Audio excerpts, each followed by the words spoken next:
This is Abhishek and you are watching chem Shraddha. तो कल हमने पढ़ा था सॉलिड स्टेट चैप्टर, जिसमें हमने पढ़ा था general characteristics of solids, crystalline and amorphous solids पढ़ा था हमने, ठीक है। लेकिन आज बात करेंगे crystalline classification of crystalline solids on the basis of their binding forces. NCERT में दिया हुआ ना term, classification of crystalline solids on the basis of their binding forces. अब मैं बार बार बाइंडिंग फोर्सेस बोल रहा हूं आपके सामने, तो इसका मतलब कुछ ना कुछ बाइंडिंग फोर्सेस का इस कॉन्सेप्ट से रिलेटेड बहुत बड़ा मतलब पैदा होता है, ठीक है। अब क्यों क्लासिफाई करा गया क्रिस्टलाइन सॉलिड्स को, अब वो भी 4 पार्ट्स में? क्या साइंटिस्ट के दिमाग में कीड़ा चला जाता है क्या माइंड में, उनके ऐसे करने लग जाते हैं? तो उनके दिमाग में कोई कीड़ा नहीं जाता है, वो सही तरीके से करते हैं बिल्कुल। क्यों? अब आप मुझे एक बात बताओ, आप कुछ भी काम को स्टार्ट करें तो उसे सिस्टमेटिक मैनर में करोगे या ऐसे हबड़ दबड़ में करोगे? सिस्टमेटिक अप्रोच होनी चाहिए ना। तो इस चैप्टर को या इस चैप्टर से डील करने के लिए साइंटिस्ट ने इसे सिस्टमेटिक अप्रोच देने के लिए इसे 4 पार्ट में डिवाइड करा on the basis of their binding forces. अब बाइंडिंग फोर्स कब टर्म में आती है प्ले? जब 2 मॉलिक्यूल्स के बीच में, एटम्स के बीच में, आयंस के बीच में कोई भी फोर्स जनरेट होती है, ठीक है। तो बाइंडिंग फोर्स, उस बाइंडिंग फोर्स क्या होती है? जो उन 2 मॉलिक्यूल्स को, एटम्स को, आयंस को बाइंड करके रखती है। तो उन बाइंडिंग फोर्सेस के बेसिस पे क्या क्या क्लासिफाई करा, कितने पार्ट्स में क्लासिफाई करा, चलिए उसके बारे में बातचीत करते हैं आज। तो पहला पार्ट क्या था? Molecular crystalline solids. पहला पार्ट क्या था? Molecular crystalline solids. दूसरा पार्ट क्या था इसमें? आयनिक सॉलिड्स। आयनिक सॉलिड्स। तीसरा पार्ट क्या था इसमें? Metallic solids. And fourth part covalent solid और नेटवर्क सॉलिड। लेकिन उन्होंने एक काम और करा, मॉलिक्यूलर और क्रिस्टलाइन सॉलिड्स को उन्होंने 3 पार्ट में डिवाइड कर दिया। कौन कौन से पार्ट थे वो? एक तो नॉन पोलर, एक पोलर, और तीसरा हाइड्रोजन बॉन्डेड। अब आपको सबको ये पता होगा कि हाइड्रोजन 3 एलिमेंट के साथ में हाइड्रोजन बॉन्ड फॉर्म कर पाता है, ठीक है। उनका नाम क्या होता है? फोन। बहुत सारी वीडियोस बनी हुई है यूट्यूब पे, सब बताते हैं फोन के साथ में ही ये हाइड्रोजन बॉन्ड फॉर्म कर पाता है हाइड्रोजन, ठीक है। तो चलिए सीरीज वाइज इनके बारे में बातचीत करते हैं कि क्या होता है molecular crystalline solids, non polar, polar, hydrogen bonded, ionic, metallic and covalent के बारे में, ठीक है। नंबर वाइज पढ़ते हैं इनके बारे में। तो क्या होता होगा? मॉलिक्यूलर सॉलिड्स है तो इसके नेम पे जाओ, क्या नाम रखा हुआ था? Molecular crystalline solid. इसका मतलब मॉलिक्यूलर है तो जिसमें एटम्स होंगे, कॉन्स्टिट्यूएंट पार्टिकल्स होंगे, मॉलिक्यूल्स होंगे। क्रिस्टलाइन दिया हुआ है तो क्रिस्टलाइन का पार्ट हो गया, और सॉलिड तो है ही, ठीक है। तो इसमें जो कॉन्स्टिट्यूएंट पार्टिकल्स होंगे, अब जैसे मैंने कल बताया था आपको, कल प्रीवियस वीडियो में बताया था आपको, क्या बताया था कि जो ये पार्टिकल, वो सॉलिड की स्ट्रक्चर रहती है, इसमें ये वो लगे रहते हैं, कॉन्स्टिट्यूएंट पार्टिकल्स रहते हैं। अब इन पार्टिकल्स को आप मॉलिक्यूल भी बोल देते हैं, आयंस भी बोल देते हैं, एटम्स भी बोल देते हैं, वो आपके ऊपर आप उसे क्या बोल रहे हैं। लेकिन अब यहां पर आपको जब आपने ये पढ़ना स्टार्ट कर दिया, तो आप जब मॉलिक्यूल बोलेंगे तो उसे मॉलिक्यूल क्रिस्टलाइन सॉलिड में कन्वर्ट आपको मानना पड़ेगा। अगर यहाँ पे आयन बोल रहे हैं तो आयनिक सॉलिड में आपको डालना पड़ेगा। अगर आप यहाँ पे एटम बोल रहे हैं या मेटल बोल रहे हैं, कुछ भी मेटल का कोई आयन बोल रहे हैं, उसे मेटेलिक सॉलिड्स में डालना पड़ेगा आपको, ठीक है। तो इतना पढ़ने के बाद में आपका ये डाउट क्लियर हो जाएगा कि अगर मुझे मॉलिक्यूल क्वेश्चन में दिया हुआ है, अगर कोई भी क्वेश्चन दिया हुआ है उसमें मॉलिक्यूल दिया हुआ है, तो उसमें उसका पार्ट होगा मॉलिक्यूलर क्रिस्टलाइन सॉलिड का ही वो पार्ट होगा। इतना पता लग गया आपको? तो मॉलिक्यूलर क्रिस्टलाइन सॉलिड कौन से होते हैं? जिसमें कॉन्स्टिट्यूएंट पार्टिकल्स जो रहते हैं ये मॉलिक्यूल्स रहते हैं। तो इसकी डेफिनेशन क्या होगी? Molecular crystalline solids are those solids in which constituent particles are molecules, ठीक है। अब इसमें 3 पार्ट होते हैं, कौन कौन से? पहला पार्ट आपका non polar molecular solids.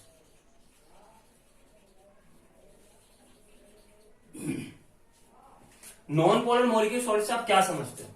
Non polar है तो उसके अंदर ना पॉजिटिव चार्ज होगा या निगेटिव चार्ज होगा। नेम से ही पता लग रहा है नॉन पोलर मोलिक्यूलर सॉलिड्स है, तो या एक तो मोलिक्यूल्स लगे होंगे और मोलिक्यूल्स के साथ साथ में उसमें ना पॉजिटिव चार्ज होगा ना निगेटिव चार्ज होगा। तो क्या होगा, जैसे मान लो आप मोलिक्यूल्स ले लो, किसका, आर्गन का ले लो, हीलियम का ले लो, हाइड्रोजन का ले लो, आयोडीन का ले लो। अब ये आपस में जुड़े हुए हैं, तो इनकी जो भी लॉन्ग चेन फॉर्म करेंगे, जो भी क्रिस्टल ये फॉर्म करेंगे, आर्गन हो गया, हीलियम हो गया, H2 हो गया, I2 हो गया, हाइड्रोजन हो गया, आयोडीन हो गया, तो ये नॉन पोलर मोलिक्यूलर सॉलिड्स में काउंट होंगे। अब इसमें इनके डिफरेंस कैसे कैसे पढ़ेंगे हम लोग, कैसे कैसे इनकी प्रॉपर्टीज पढ़ेंगे। सबसे पहले हम इनकी डेफिनेशन पढ़ेंगे, उसके बाद में इनकी पर्टिकुलर एग्जाम्पल पढ़ेंगे, उसके बाद में इनकी प्रॉपर्टीज पढ़ेंगे कि क्या इनका मेल्टिंग पॉइंट क्या होता है, इनका बॉइलिंग पॉइंट क्या होता है। उसके बाद में पढ़ेंगे कंडक्ट कर सकते हैं इलेक्ट्रिसिटी को या नहीं कंडक्ट कर सकते। तो कुल मिला के इसके 4 पॉइंट्स होंगे। पहले डेफिनेशन आपको पता लग गया नॉन पोलर मोलिक्यूल सॉलिड की, एग्जांपल आपको पता लग गया।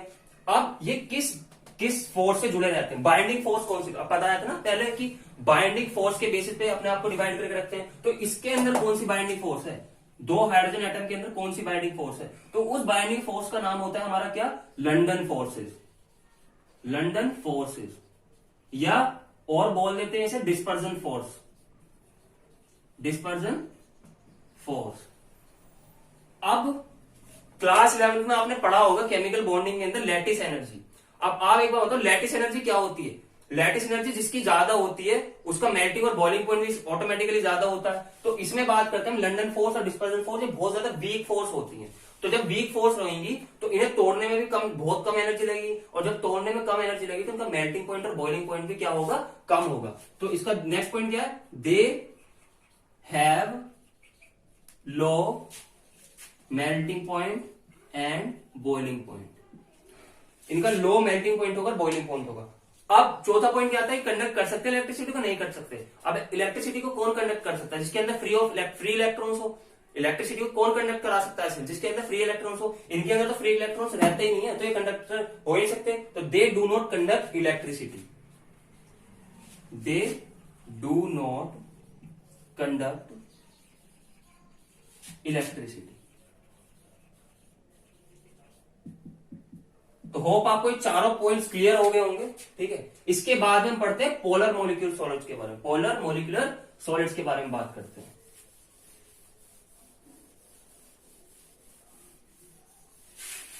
सॉरी मैंने मिटा दिया, आप वीडियो को पॉज करके उतार लेना, ठीक है। अब बात करते हैं पोलर मोलिक्यूलर सॉलिड्स के बारे में। Second one is polar molecular solids,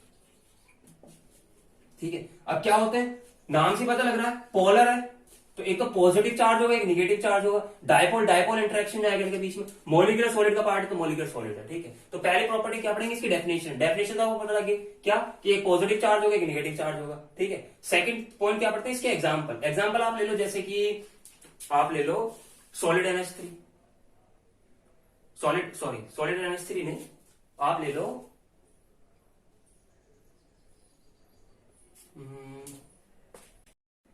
hydrogen bonded molecules के बारे में बात करने से पहले मैं पोलर मोलिक्यूल सॉलिड्स के बारे में बात करूंगा। किस चीज के बारे में, कि इनका मेल्टिंग पॉइंट और बॉइलिंग पॉइंट कैसे रहता है। अब आपने उसमें देखा लंदन फोर्स बहुत ज्यादा वीक होती है, इसलिए चक्कर उनका बहुत ज्यादा लो रहता है मेल्टिंग पॉइंट और बॉइलिंग पॉइंट। लेकिन इसमें डायपोल डायपोल इंटरेक्शन रहता है, तो थोड़ा हार्ड बॉन्डिंग रहती है, इसमें स्ट्रॉन्ग बॉन्डिंग रहती है। इस चक्कर में इनका जो मेल्टिंग पॉइंट और बॉइलिंग पॉइंट रहता है वो इनसे हाई रहता है। इसका मतलब ये नहीं सबसे हाई रहता है, बस ऊपर वाले से हाई रहता है बस, ठीक है। अब तीसरा पॉइंट में बात करते हैं हम लोग हाइड्रोजन बॉन्डेड मोलिकुलर सॉलिड्स के बारे में। Third point, hydrogen bonded molecular solids. Hydrogen bonded molecular solids आप सबको पता है, बहुत सारे ट्यूशन टीचर्स बता चुके हैं, सारी वीडियोस में बता चुके हैं क्या, कि हाइड्रोजन बस 3 एलिमेंट के साथ में ही सिर्फ हाइड्रोजन बॉन्ड फॉर्म करता है, जिनका नाम होता है phone.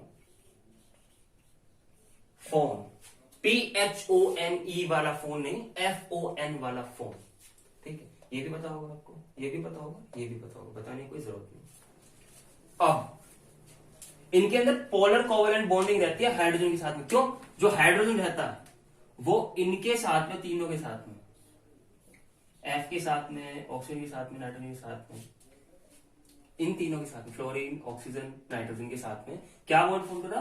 Polar covalent bond, polar covalent bond का फॉर्मेशन करता है, पोलर कोवेलेंट बॉन्ड का फॉर्मेशन करता है। तो क्या हाइड्रोजन बॉन्ड बन रहा है इनके बीच में। अब हाइड्रोजन बॉन्ड रहता है थोड़ा सा स्ट्रॉन्ग। आपने आइस देखी होगी, आइस, बर्फ आपने देखी होगी, बहुत ज्यादा हार्ड रहती है वो, तो हार्ड बॉन्डिंग तो होती है उनके बीच में, जब भी तो ज्यादा बहुत ज्यादा ये क्या होते हैं, स्ट्रॉन्ग रहते हैं इनके पास, बीच में जो इंटरेक्शन रहता है, हाइड्रोजन बॉन्ड का जो इंटरेक्शन रहता है वो बहुत ज्यादा हार्ड रहता है, इसलिए वो अनब्रेकेबल रहती है हाथों से। बर्फ पिघल सकती है प्यार में, लेकिन कभी टूट नहीं सकती। प्यार का कॉन्सेप्ट आती आ जाती है सबके दिमाग में, नेटवर्क आगे समझ में। इसके बाद में बात करते हैं हम लोग, एग्जाम्पल भी हो गए इसके, डेफिनेशन भी हो गई इसकी। तीसरा पॉइंट हम क्या करते हैं कि इलेक्ट्रिसिटी को कंडक्ट कर सकते हैं नहीं कर सकते। कभी आपने देखा बर्फ के अंदर, बर्फ में आपने स्विच लगा दिया और बर्फ इलेक्ट्रिसिटी को कंडक्ट कर रही है? नहीं। क्यों? फ्री इलेक्ट्रॉन्स ही नहीं होते। तो मैं बार बार बता रहा हूं कि इलेक्ट्रिसिटी कब कंडक्ट होगी, इलेक्ट्रिसिटी की पॉसिबिलिटी तभी कंडक्ट होने की जब फ्री इलेक्ट्रॉन्स हो किसी भी चीज के अंदर। जब इसके अंदर फ्री इलेक्ट्रॉन्स ही नहीं रहेंगे तो इलेक्ट्रिसिटी को कंडक्ट कौन करेगा? तो क्या होगा? दे डू नॉट कंडक्ट इलेक्ट्रिसिटी। अब इनका मेल्टिंग पॉइंट और बॉइलिंग पॉइंट क्या रहता है? अब ये बताओ, जो वाटर रहता है आप उसे रूम टेम्परेचर पे लेके आ जाओगे, बर्फ को, आइस को, तो क्या हो, पिघल जाएगी, मेल्ट होने लग जाएगी, ठीक है। लेकिन जमेगी कब? 0 डिग्री सेल्सियस पे। तो इनका डेफिनेट रहता है, थोड़ा सा मेल्टिंग पॉइंट और बॉइलिंग पॉइंट इनका डेफिनेट रहता है। हम लोगों को पता रहता है नॉर्मली, हमें वाटर का पता रहता है, तो हमें नॉर्मली पता रहता है कि कितने उस पर मेल्टिंग पॉइंट होगा, कितने में बॉइलिंग पॉइंट होगा उसका, ठीक है। इसके बाद में पढ़ते हैं हम लोग, ये इलेक्ट्रिसिटी को कंडक्ट भी नहीं कर सकते, ठीक है, और ये सॉलिड फॉर्म में एग्जिस्ट करते हैं। रूम टेम्परेचर पिघल जाते हैं लोग, ठीक है, कहते हैं ना सख्त, ये सख्त नहीं है थोड़े से, ये पिघल जाते हैं, वही पिघल गया है, ठीक है। इसके बारे में बातचीत करते हैं। मॉलिक्यूलर सॉलिड्स आपने पूरा पढ़ लिया, मैंने बता दिया आपको। इसके बारे में इसके बाद में बातचीत करते हैं हम लोग। एक बादशाह का गाना भी आया था वैसे, बातचीत, कि जितनों से भी बातचीत है, बातचीत सही है। तो भाई बातचीत रखो, लेकिन जितनों से भी रखो ना, बेहतरीन वाली रखो। अब बात आती है आयनिक सॉलिड्स। सेकंड नंबर पे क्या आता है? आयनिक सॉलिड्स। आयनिक सॉलिड्स, आयनिक सॉलिड्स क्या होते हैं? इसमें जो कॉन्स्टिट्यूएंट, फिर कॉन्स्टिट्यूएंट आ गया, बता रहा था ना कॉन्स्टिट्यूएंट आएगा बार बार। तो इसमें जो कॉन्स्टिट्यूएंट पार्टिकल्स होते हैं, नाम से ही पता करो, बताया था ना, नाम से पता करो कॉन्स्टिट्यूएंट पार्टिकल्स क्या होंगे। इसमें कॉन्स्टिट्यूएंट पार्टिकल्स जो होंगे वो आयंस होंगे। मैंने बताया था मॉलिक्यूल्स, एटम्स या आयंस। तो आयंस को किसमें कैटेगराइज करा गया? आयनिक सॉलिड्स के अंदर। जैसे मान लो स्ट्रक्चर ले लेता हूं मैं यहाँ पे, ये तो इसके अंदर जो कॉन्स्टिट्यूएंट पार्टिकल्स होंगे ना, ये वाले, ये वाले, आप सबको पता लग गया होगा। पहली वीडियो में आपने सबने देखा होगा कि ये कुछ और समझ रही थी पब्लिक, लेकिन असल में पब्लिक गलत समझ रही थी। ये आयंस होते हैं आयनिक सॉलिड के केस में, ये आयंस होते हैं। अब आयनिक सॉलिड्स कौन कौन से होंगे? एग्जाम्पल क्या होते हैं इसके? NaCl ले लो, Na पॉजिटिव और Cl नेगेटिव। आपने केमिकल बॉन्डिंग के अंदर ही पढ़ा होगा कि आयनिक सॉलिड्स फॉर्म करते हैं, आयनिक सॉलिड्स रहते हैं, ठीक है, आयनिक सॉलिड्स रहते हैं। तो आयनिक सॉलिड्स क्या होते हैं? इनका मेल्टिंग पॉइंट और बॉइलिंग पॉइंट कैसा रहता है? इनके अंदर जो फोर्स रहती है वो इलेक्ट्रोस्टैटिक फोर्स रहती है। इनके अंदर आती है इलेक्ट्रोस्टैटिक फोर्स। क्यों? एक Na पॉजिटिव है और एक Cl नेगेटिव है। इसका क्रिस्टल बने जा रहा है, 3 डायमेंशनली क्रिस्टल बने जा रहा है। इसका ऊपर भी आ रहे हैं, इधर भी जा रहे हैं, इधर भी आ रहे हैं, पीछे भी जा रहे हैं, ठीक है। तो इसका 3 डायमेंशनली फिगर बन रही है। तो क्या होगा? इसके अंदर एक इलेक्ट्रोस्टैटिक फोर्स होती है। अब आपको पता है इलेक्ट्रोस्टैटिक फोर्स थोड़ी ज्यादा हाई रहती है, इलेक्ट्रोस्टैटिक फोर्स थोड़ी हाई रहती है। फिजिक्स में पढ़ लिया होगा आपने, इलेक्ट्रोस्टैटिक फोर्स पहला ही चैप्टर है वैसे तो। इलेक्ट्रोस्टैटिक फोर्स ज्यादा हाई रहती है, तो क्या होगा? इसका हाई मेल्टिंग पॉइंट और बॉइलिंग पॉइंट रहेगा। दे है high melting point and boiling point. और इनका मेल्टिंग पॉइंट और बॉइलिंग पॉइंट पीछे वाले थ्री में आपने पढ़े हैं ना, पोलर नॉन पोलर, उन सबसे ज्यादा रहता है, ठीक है। और फोर्थ पॉइंट क्या आता है? They conduct electricity, they conduct electricity only in molten state, not in solid state. Solid state में वैसे नहीं करते, फ्री इलेक्ट्रॉन्स रहते नहीं, मोल्टन स्टेट में कर सकते हैं। अब आप मुझे एक बात बताओ, इंटेक्स क्वेश्चन भी आता है कि NaCl जो रहता है, इंटेक्स क्वेश्चन कैसा आता है कि एक क्रिस्टल है या एक सॉलिड है, वो मोल्टन स्टेट में तो आपको करंट फ्लो करा रहा है, लेकिन सॉलिड स्टेट में करंट फ्लो नहीं करा है, तो वो कौन सा हो गया? आयनिक सॉलिड हो गया। तो उसका एग्जांपल आंसर आप ऐसे देंगे। लेकिन क्या फिनोमिना होता है कि मोल्टन स्टेट में ये करंट फ्लो कर देते, लेकिन सॉलिड स्टेट में नहीं कर पाते।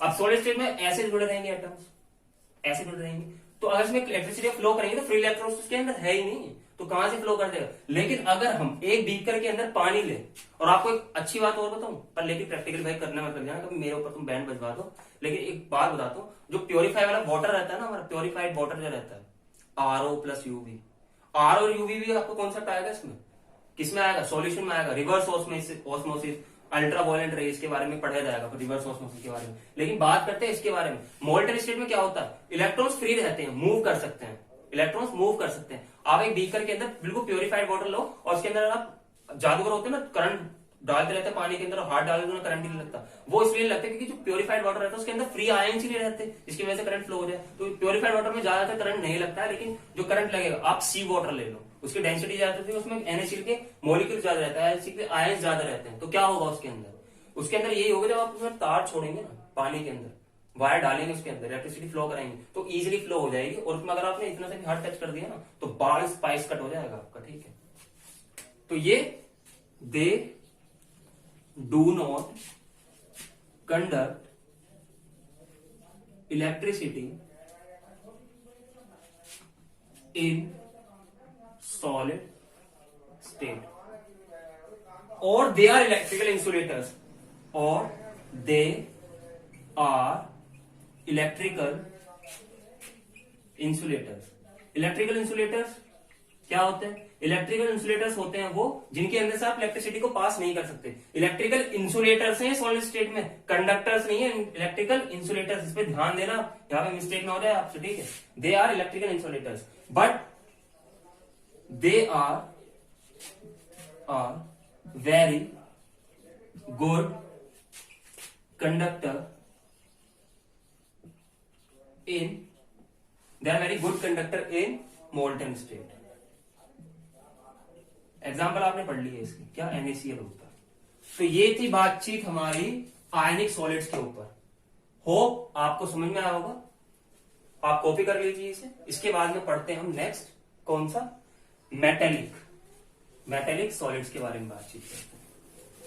तो उसके बारे में इसके बाद में किस चीज के बारे में बातचीत करते हैं हम लोग, मेटेलिक सॉलिड्स के बारे में।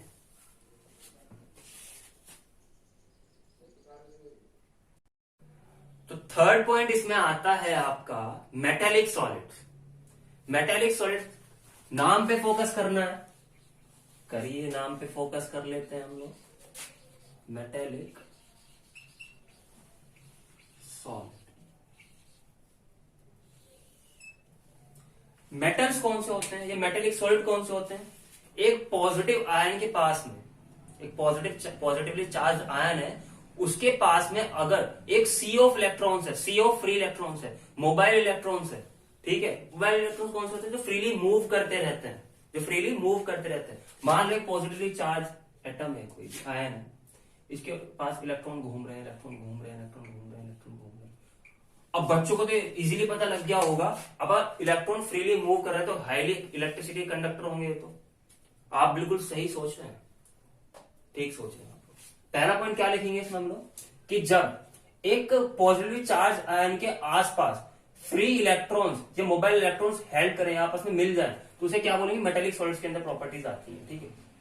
क्या अब ये इलेक्ट्रिसिटी को कंडक्ट कर सकते हैं, नहीं कर सकते, इलेक्ट्रिसिटी को कंडक्ट कौन कर सकते हैं, फिर बता रहा हूं कौन कर सकते हैं इलेक्ट्रिसिटी को कंडक्ट, जिसके पास में फ्री इलेक्ट्रॉन्स रहते हैं, और इसके पास में बहुत सारा जंजाल बैठा पड़ा है इसका फ्री इलेक्ट्रॉन्स का। तो they are very good electrical conductors और थर्मल कंडक्टर्स।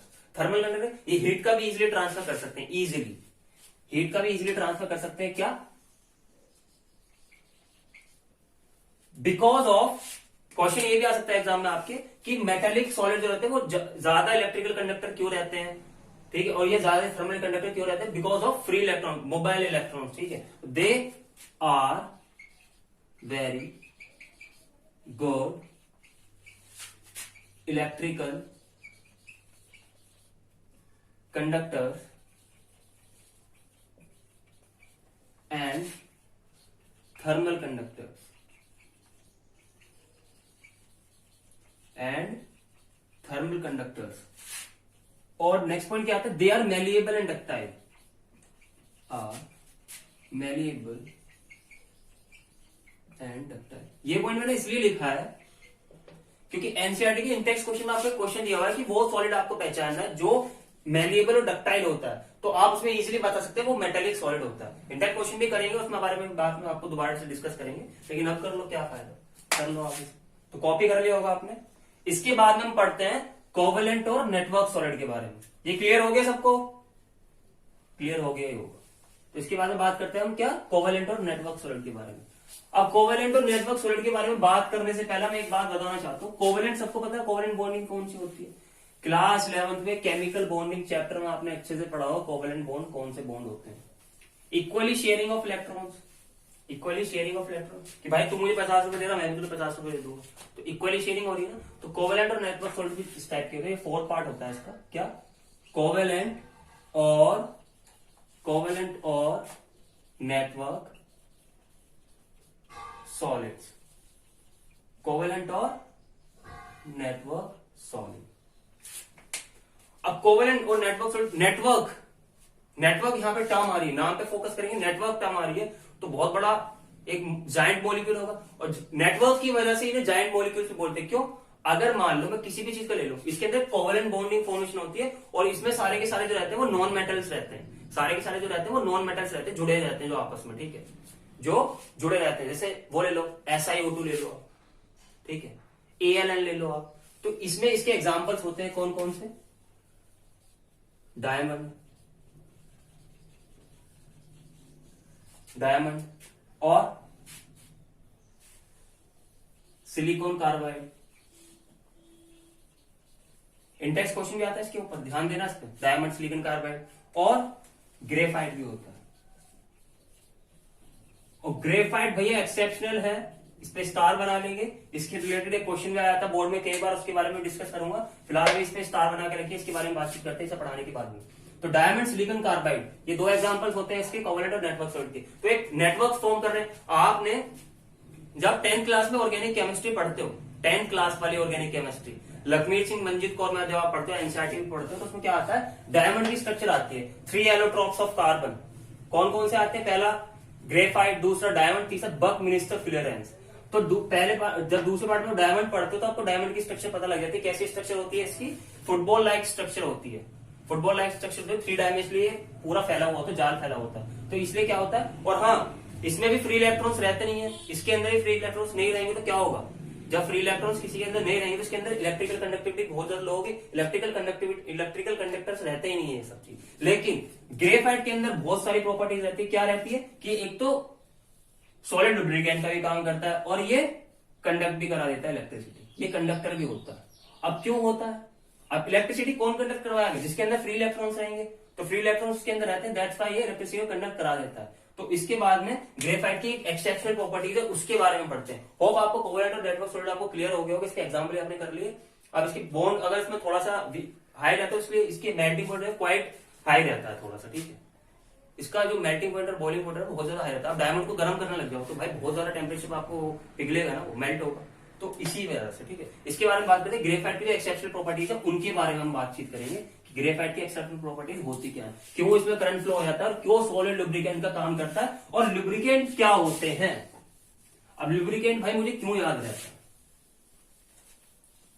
तो मेरी आंखों में प्रॉब्लम थी बचपन में, तो एक डॉक्टर ने ड्रॉप डालने के लिए दे सकता मुझे, तो ड्रॉप पे लिखा रहता था फ्लोजेल ड्रॉप थी, उसमें लिखा रहता था ये बहुत ज्यादा लुब्रिकेंट है। तो पहले एक ड्रॉप और आती थी जिसमें मैं आंख में डालता था, तो उससे बहुत ज्यादा दर्द होता था मेरी आंखों में। लेकिन जब उसके बाद में उसे रिपीट करके डालता था तो मेरी आंख बिल्कुल स्मूथ हो जाती थी अंदर से। तो क्यों हो जाती? लुब्रिकेंट का काम क्या होता है? वो चीजों को स्मूथ कर देता है। स्मूथ मतलब सॉलिड लुब्रिकेंट में इसका ग्रेफाइट का यूज होता है। ग्रेफाइट का यूज कहां पे होता है? सॉलिड लुब्रिकेंट में यूज होता है। तो लुब्रिकेंट क्या होते हैं? आप एक चीज ले लो, जो आपने देखा होगा जेसीबी क्या बोल दिया मैंने, तो मीम बन गए थे इसके ऊपर। तो जेसीबी नहीं, आप जेसीबी बोलते हैं ना, जो हाइड्रोलिक सिस्टम लगा रहता है उसके अंदर, जो उसके अंदर आपको वो डाला जाता है, ग्रेफाइट भी डाला जाता है उसके अंदर। ऑयल मशीनरी में बहुत ज्यादा काम होता है इसका।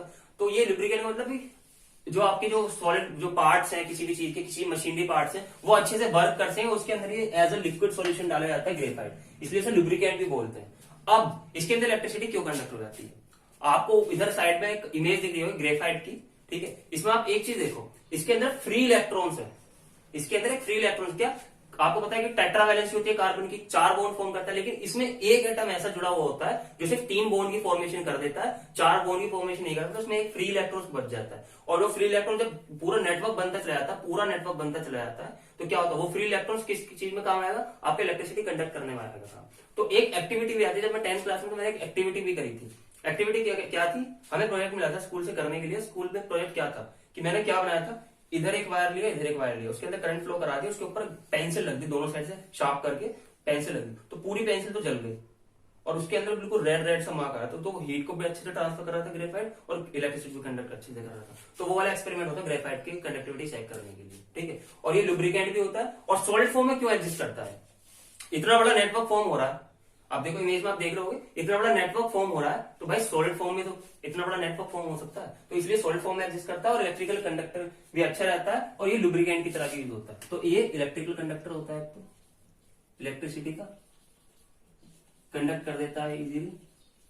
दूसरा, सॉलिड लुब्रिकेंट की तरह भी इसका यूज होता है,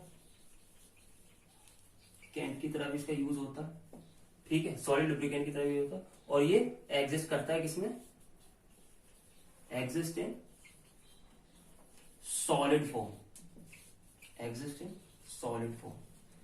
तो अगर बोर्ड में आपको ग्रेफाइट से रिलेटेड कोई भी क्वेश्चन आता है, तो आप उसे कैसे करेंगे, फ्री इलेक्ट्रॉन्स का आप उसकी स्ट्रक्चर बना के आ जाएंगे। स्ट्रक्चर तो बहुत ज्यादा वैसी हो जाएगी टिपिकल से, लेकिन थोड़ी सी आप उसमें ब्रेक करके स्ट्रक्चर बना सकते हैं उसकी। उसके बाद में लिख सकते हैं प्रोसेस की, इसमें एक फ्री इलेक्ट्रॉन रहता है, टेट्रावैलेंसी रहती है, एक फ्री इलेक्ट्रॉन रहता है।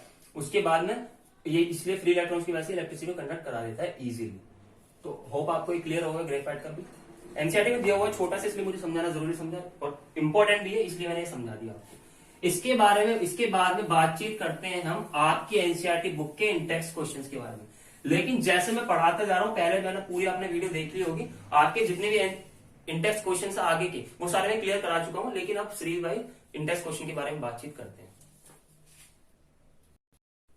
तो चलिए बात करते हैं इंटेक्स क्वेश्चन के बारे में। तो इंडेक्स क्वेश्चन का नंबर 1 दिया हुआ है आपको, classify the following solids in different categories based on the nature of intermolecular forces. Intermolecular forces के बेस पे आपको डिफरेंशिएट फाइंड करना है।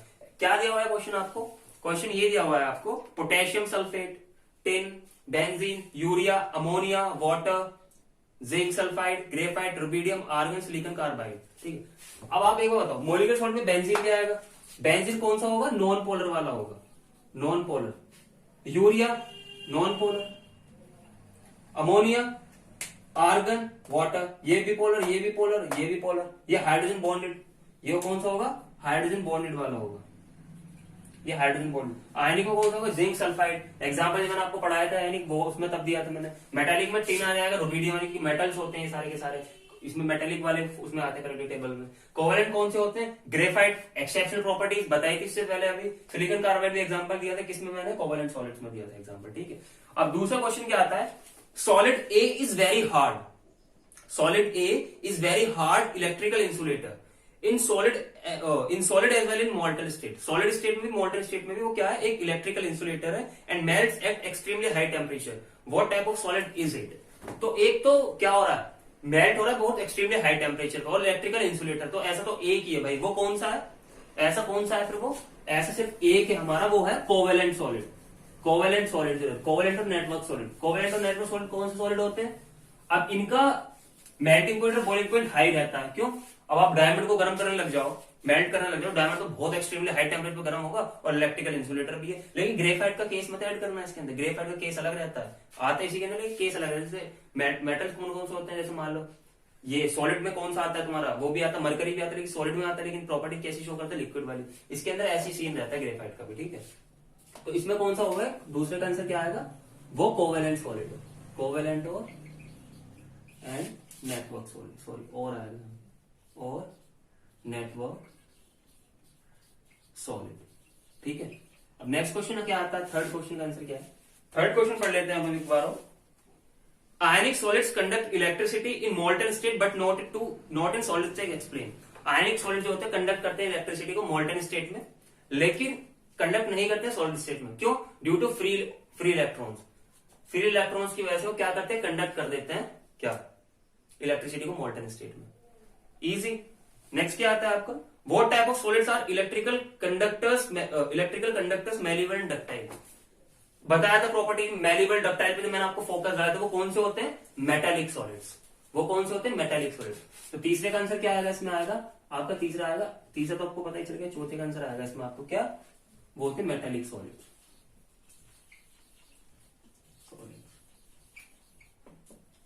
तो ये थी बातचीत इंटेस्ट क्वेश्चन तक की। अब इसके बाद में नेक्स्ट वीडियो में हम पढ़ेंगे क्रिस्टल लैटिस के बारे में। क्रिस्टल लैटिस बहुत मेन कॉन्सेप्ट है, ध्यान से देखिएगा, ठीक है। और पूरा जो मैंने अभी तक पढ़ा है, इसके नोट्स अगर आपको चाहिए, हैंड रिटन नोट्स अगर आपको चाहिए, तो आप मुझे फॉलो कर सकते हैं इंस्टाग्राम चैनल पे। इंस्टाग्राम आईडी आपको यहाँ पे नीचे शो हो रही होगी, ठीक है। तो इस पे आपको मुझे जाके वहां पे फॉलो कर सकते हैं। फॉलो करके वहां पे बिल्कुल हैंड रिटन मेरे खुद के नोट्स आप लिख सकते हैं। और बहुत नीट एंड क्लीन राइटिंग में मैंने लिखे हुए हैं वो, और सब कुछ अच्छा प्रॉपर मिलेगा। और तब तक के लिए stay home, stay healthy. Thank you.